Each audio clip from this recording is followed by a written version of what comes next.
Donald Trump ने panic button दबा दिया है। ट्रंप ने 2 महीने की चुप्पी के बाद अब खुलकर कह दिया है कि उन्होंने रूस के पास परमाणु पनडुब्बी तैनात की है। यह सीधे सीधे पुतिन को चैलेंज के तौर पर देखा जा रहा है। क्या पुतिन को यूरोप के जाल में फंसाकर अमेरिका अब रूस से सीधा युद्ध लड़ने की तैयारी कर रहा है? ट्रंप ने अपने हथियारों की तारीफ करके नया सिग्नल दे दिया है। यह रिपोर्ट देखिए।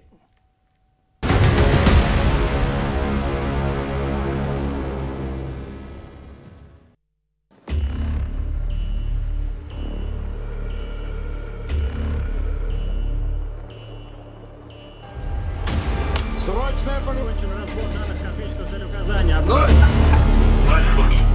Выдана команда «Зал готов» включен.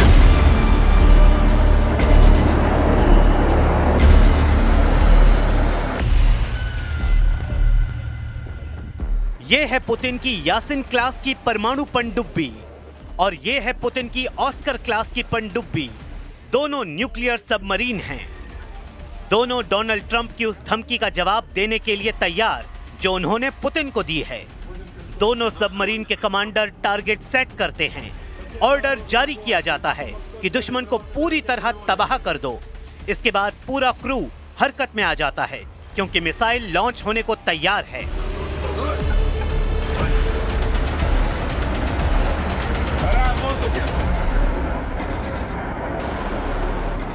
प्रशांत महासागर में अलास्का से बहुत करीब ये मिसाइल दागी गई। जाहिर है जवाब डोनाल्ड ट्रंप को दिया जा रहा है। वो इसलिए क्योंकि डोनाल्ड ट्रंप ने पुतिन को धमकाने वाली बहुत बड़ी बात कह दी है। अपने 9 महीने के कार्यकाल में ट्रंप ने वो गलती की है जिसने पुतिन का गुस्सा मिसाइल की रफ्तार से बुलंदी पर पहुंचा दिया है। दोनों तरफ अब परमाणु पनडुब्बी वाला खौफ मंडराने लगा है और फिलहाल इसकी सबसे बड़ी वजह डोनाल्ड ट्रंप बन चुके हैं। रूस से टक्कर को लेकर डोनाल्ड ट्रंप ने वो बात आधिकारिक तौर पर कह दी है जो 2 महीने पहले तक अमेरिका के सूत्रों के हवाले से कही जा रही थी। We were a little bit threatened by Russia recently, and I sent a submarine, nuclear submarine, the most lethal weapon ever made. Number one, you can't detect it. There's no way. We're 25 years ahead of Russia and China in submarines. Russia's actually second in submarines. China's third, but they're coming up. They're coming up. They're way lower in nuclear too, but in 5 years they'll be equal. They're coming up. Выдана команда «Зал готов» включен. Yasin class और Oscar class पनडुब्बियों से Putin ने जो missile दागी उनका नाम है onyx और granite. ये दोनों क्रूज मिसाइल हैं, लेकिन इनका जवाब बहुत ज्यादा बैलिस्टिक है और इनकी आग अब डोनाल्ड ट्रंप की पनडुब्बी वाली धमकी को जला देगी। पुतिन के तेवर यही बता रहे हैं। लेकिन क्या पुतिन ये समझ रहे हैं कि अब उनको नेटो के यूरोप वाले जाल में फंसा दिया गया है? यूक्रेन के बाद पुतिन पोलैंड, रोमानिया, एस्टोनिया और डेनमार्क को लेकर आक्रामक हैं, लेकिन असली खेल तो डोनाल्ड ट्रंप खेल रहे हैं। उन्होंने फ्रांस, ब्रिटेन, इटली और जर्मनी के साथ व्हाइट हाउस में पुतिन के खिलाफ ऐसा प्लान बनाया है कि वो बड़े जाल में फंसे हुए नजर आ रहे हैं। पुतिन के खिलाफ बड़ा मोर्चा यूरोप का नेटो है, उनका पश्चिमी बॉर्डर है और उनके सामने बाल्टिक देशों के अलावा पोलैंड, रोमानिया और बाकी यूरोप का फ्रंट है।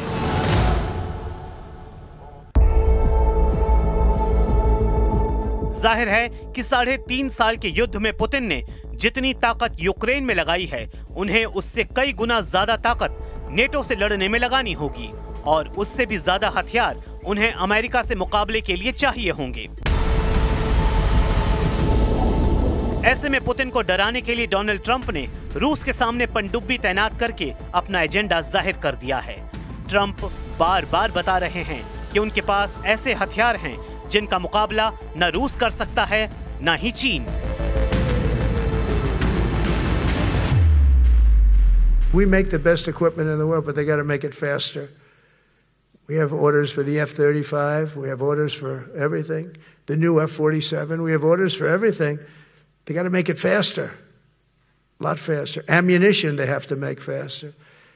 In the coming months, we'll be making even more historic announcements to fully embrace the identity of the Department of War, I love the name. I think it's so great. I think it stops wars. Donald Trump ने अगस्त महीने में रूस से बढ़ते तनाव को लेकर 2 परमाणु पनडुब्बी रूस के करीब तैनात करने के आदेश दिए थे। ट्रंप ने रूस के पूर्व राष्ट्रपति और रूस में राष्ट्रीय सुरक्षा परिषद के उप प्रमुख दिमित्री मेदवेदेव के एक बयान पर कहा कि अमेरिका रूस के परमाणु खतरों का जवाब देने के लिए पूरी तरह तैयार है। मैंने रूस के नजदीक 2 न्यूक्लियर पनडुब्बियों को तैनात करने का आदेश दिया है ताकि भड़काऊ बयान सिर्फ बयानबाजी तक ही सीमित रहें। ये हैं वो परमाणु पनडुब्बियां जो पुतिन के बहुत करीब रहकर न्यूक्लियर धमाके के लिए हमेशा तैयार रहती हैं। ये परमाणु पनडुब्बियां इस वक्त कहां तैनात हैं, इसके बारे में ट्रंप ने नहीं बताया, लेकिन यूक्रेन युद्ध के बीच तनाव किस लेवल पर पहुंच रहा है, ये तस्वीर इसकी गवाह बन रही है।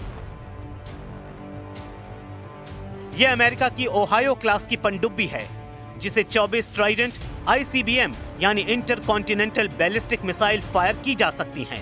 हर मिसाइल कई थर्मोन्यूक्लियर वॉरहेड से लैस है और इसकी रेंज है 7500 किलोमीटर। अमेरिका के पास ऐसी 18 परमाणु पनडुब्बियां हैं। ये पनडुब्बियां पुतिन और उनके दाहिने हाथ माने जाने वाले दिमित्री मेदवेदेव को डराने के लिए हैं।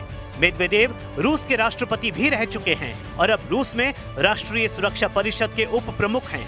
उन्होंने 31 जुलाई को कहा था कि ट्रंप को याद रखना चाहिए कि रूस के पास सोवियत दौर की परमाणु हमला करने वाली ताकत है।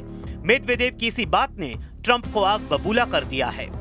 दरअसल पुतिन के खासम खास दिमित्री मेदवेदेव ने सोशल मीडिया पोस्ट पर कहा था, हम इजराइल या ईरान नहीं हैं। ट्रंप की तरफ से दिया गया हर नया अल्टीमेटम युद्ध की धमकी माना जाएगा। उन्होंने डोनाल्ड ट्रंप को याद दिलाते हुए कहा था कि रूस के पास सोवियत संघ के समय से परमाणु हमले डेड हैंड की क्षमता है। अब सवाल है कि पुतिन का डेड हैंड क्या है। सोवियत संघ के दौर में यानी 1980 के दशक में एक ऑटोमेटिक परमाणु रिटेलिएशन सिस्टम बनाया गया था। इसे ही डेड हैंड कहा जाता है। इसे पेरीमीटर सिस्टम भी कहते हैं। रूस की पूरी लीडरशिप के मारे जाने पर यह सिस्टम अपने आप परमाणु हथियार लॉन्च कर सकता है।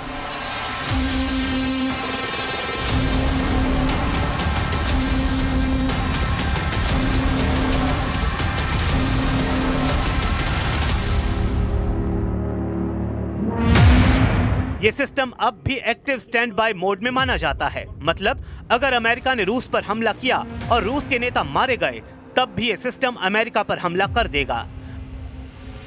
वैसे ट्रंप की परमाणु पनडुब्बी की तैनाती के सामने रूस कमजोर नहीं है। पुतिन बार बार इसका एहसास दिला चुके हैं कि रूस के पास दुनिया की तीसरी सबसे बड़ी नौसेना है। आंकड़ों के हिसाब से पहले नंबर पर चीन है, क्योंकि उसके पास करीब 400 जंगी जहाज हैं। दूसरे नंबर पर अमेरिका है, उसके पास 350 जहाज हैं। लेकिन 12 एयरक्राफ्ट कैरियर अमेरिका को दुनिया की सबसे ताकतवर नौसेना बना देते हैं। और वहीं रूस, जिसके पास 300 जहाज हैं, लेकिन उसकी 60 पनडुब्बियां और बड़े बड़े मिसाइल क्रूजर अमेरिका को लगातार चुनौती देते रहते हैं। इसलिए परमाणु पनडुब्बी तैनात करना ट्रंप की बहुत बड़ी गलती साबित हो सकती है। वैसे परमाणु खतरा सिर्फ पुतिन और ट्रंप के बीच नहीं डोल रहा है। यूक्रेन भी बड़ा न्यूक्लियर डेंजर जोन बन चुका है। यह है यूक्रेन का ज़ैपोरिज़िया न्यूक्लियर पावर प्लांट, जिस पर अभी रूस का कंट्रोल है। और ज़ेलेंस्की ने इस परमाणु अड्डे को लेकर रेड बटन दबा दिया है। ज़ेलेंस्की का दावा है कि ज़ैपोरिज़िया फ्रंट पर रूस के हमलों की वजह से अब यह परमाणु अड्डा खतरे में पड़ गया है, क्योंकि इस रिएक्टर को ठंडा रखने के लिए बिजली की सप्लाई बाधित हो रही है।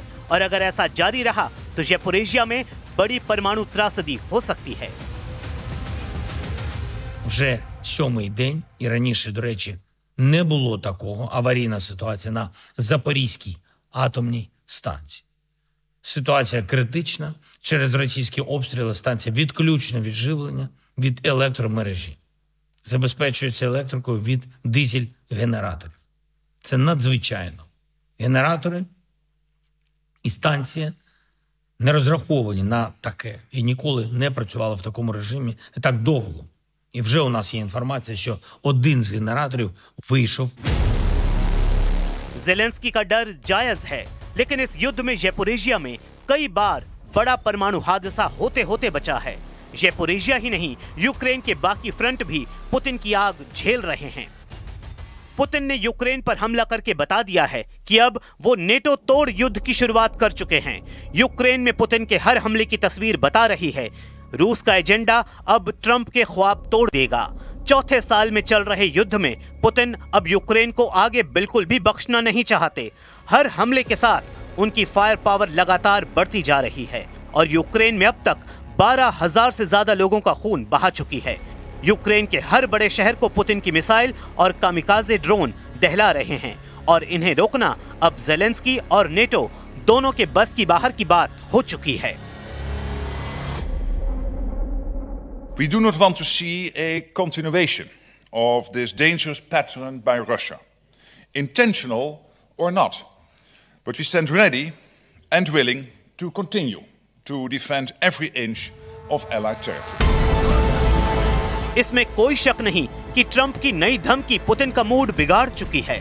अब पुतिन को अपना सबसे खतरनाक हथियार निकालना पड़ेगा। यही अमेरिका का सबसे बड़ा डर बन सकता है।